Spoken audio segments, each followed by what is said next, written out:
Thor: Love and Thunder was released in theaters and has now grossed over $669 million at the global box office. Since its premiere, there have been numerous behind-the-scenes revelations about how the film was made. Some of these are tied to major plot twists in the film, but these production secrets may surprise some fans with how these critical moments are created. Stay tuned as we go over a series of 18 behind-the-scenes photos from the film. First, Eternity was shot in a Best Buy parking lot. As Gore nears the end of his grand plan, Thor and Jane Foster pursue him to Eternity, a powerful being with the ability to grant anyone who reaches it their wish. The beauty of the scene and the dramatic conclusions for some of these characters came from an unexpected setting. Rather than being shot in a studio, as some may have assumed, this scene was shot in a Best Buy parking lot. According to an interview with director Taika Waititi published by GameSpot, the production used a green screen and a shallow pool of water. Moving on at number 2, the Hemsworths appeared in the film. Chris Hemsworth's career would not have been the same if he had not outperformed everyone else in the auditions, but he is not the only member of his family who succeeded as an actor. His brothers Luke and Liam Hemsworth have been in numerous hit television shows and films and share some odd secrets. Chris, however, is not the only member of his family to appear in the latest Thor film. His daughter plays Gore's daughter, while his wife Elsa Pataky appears briefly as a wolf woman that Thor meets during his adventures with the Guardians of the Galaxy. Following that, at number 3, some of the sets were designed with Natalie Portman in mind. Natalie Portman reprises her role as Jane Foster in the Marvel Cinematic Universe. However, her newfound powers as the mighty Thor cause her to expand in strength and size. Because the actress is only 5'3", the production team had to build platforms on the sets to make her appear 6 feet tall when she is in a powerful new form. After marking out her places on these elevated platforms, the actress and the cast could figure out how to authentically walk about on the sets. Next up at number 4, Christian Bale had a problem with Gore's long nails. Anyone who knows Christian Bale knows that he enjoys transforming himself into other characters. From gaining and losing weight for each of his roles to donning elaborate costumes, the actor appeared in some of Hollywood's biggest films, earning him some honors. However, this does not mean he has always had an easy time in his acting career, mainly while playing evil roles in some of his films. In an interview with Insider, he admitted that Gore's ornate nails left me utterly unable to do anything. Moving on, at number 5, Russell Crowe performed 2 different takes with different accents. Zeus, as teased in the trailers, makes his MCU debut as played by Russell Crowe. Not only did Crowe's charismatic yet arrogant god of lightning appear, but so did his function and significance in Phase 4. Crowe's performance with a Greek accent was not his only option. Having at least one take with a Greek and a British accent, the actor did this to give Waititi editing alternatives while also selecting Crowe's best performance via Joblo. Following that, at number 6, Hemsworth was at his most muscular. Chris Hemsworth has demonstrated his conviction throughout the series that his body can match the comic book figure. Bringing the superhero to life was not an easy task, but Hemsworth has done it repeatedly. On the other hand, Hemsworth packed on more muscles than ever before for this latest installment, which everyone couldn't help but notice. Bobby Holland Hanton, Hemsworth's body duplicate, revealed on the podcast Fitzy and Whippa that he was the biggest Thor he's ever been. Therefore, I have to be the biggest I've ever been, which is a challenge, but I'm up for it. Next at number 7, Thor's tattoo was nearly included in Ragnarok. Thor has a tattoo on his back in honor of his deceased brother Loki, as revealed in a short scene in the film. Yet he is not the only Marvel character with an outstanding tattoo.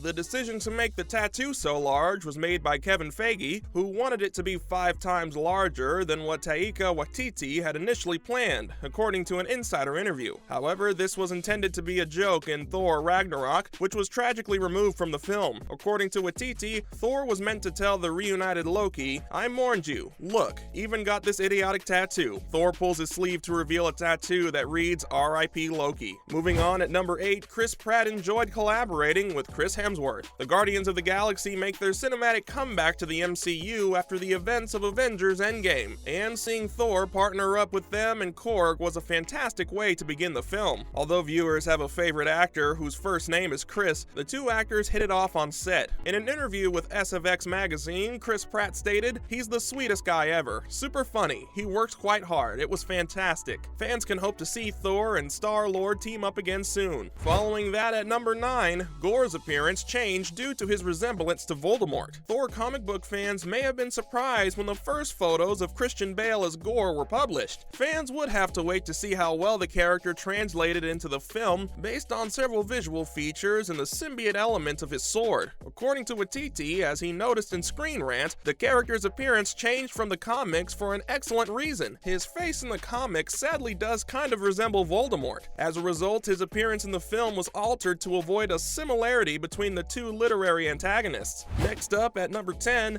Tessa Thompson persuaded Marvel to retain Matt Damon in the film. Valkyrie becomes the new king of Asgard after assisting the Avengers in defeating Thanos in Endgame. In addition to bridging the gap between the Asgardians and the people of Earth, she joins Thor on his newest mission to assist him in stopping Gore. Tessa Thompson, who plays the heroic figure, was instrumental in keeping the two performers from being eliminated from the film. Thompson told The Hollywood Reporter, "Having them around to study the importance of theater and storytelling, as reflected in Asgardian culture, I adored that." That's right, Thompson was instrumental in keeping Matt Damon and Luke Hemsworth's hilarious theatrical version of Thor: Ragnarok's events from being deleted from the film. Moving on, at number 11, Waititi had a co-writer. Jennifer Caitlin Robinson was brought on to help with the writing after Waititi had been working on it for a while. Her primary work has been in the world of dark comedies centered on teenagers, so she provided an exciting addition to the mix. Waititi was the sole credited screenwriter on the theatrical release poster, while Robinson was just given story by. Waititi and Robinson split screenwriting credit when the WGA completed its arbitration. Following that, at number 12, one character had to be renamed. Valkyrie's winged horse has appeared in a few earlier flicks, but had never been named in the MCU. The horse's name Aragorn in the comics, but it is also the name of the character played by Viggo Mortensen in the Lord of the Rings films. As a result, the steed was named War Song for Love and Thunder. Next up, at number 13, Thor's goats. Thor is given a pair of screaming goats as a present at the start of the film. These goats are well known to those who have read the comics or are familiar with Norse mythology, as they are the ones who draw Thor's chariot. Despite their obnoxious cries, they are a delightful touch to the film. Moving on, at number 14, Chris Hemsworth kissing his wife on screen. Chris Hemsworth's wife, Elsa Pataki, appeared in a flashback dressed as a wolf woman kissing Thor. It's not the first time she's been seen kissing the Avenger. She previously stood in for Natalie Portman in a romance scene when the Black Swan actress couldn't make it. Following that, at number 15, Thor gives a familiar speech. Thor gives a speech similar to Odin's. He says, "Anyone who carries this hammer, if he is worthy, shall possess Thor's power." This is a subtle nod to the film that started it all. Up next, at number 16, Nick Fury's name is misspelled. Thor misspelled Nick Fury's name on his cell phone. We can see it in a flashback of his relationship with Jane when he calls him, and it is written Nick Fury. Moving on, at number 17, Thor wears a cap with a clear message. Thor is wearing a headgear that proclaims the strongest Avenger in a scene where he is practicing. This is a funny detail that we may have missed, and it is characteristic of the humor that these flicks and the project's director, Taika Waititi, exhibit. Finally, at number 18, Thor wears a t-shirt honoring Norse mythology. Yggdrasil is the tree of life in Norse mythology. That's the image on Thor's t-shirt in the opening moments of the film. Thor even mentions it in the first film. The Yggdrasil is a massive tree that holds the world together and is the home of the 9 realms, having one of its roots in Asgard. Well, that marks the end of our video for today. We hope you enjoyed it.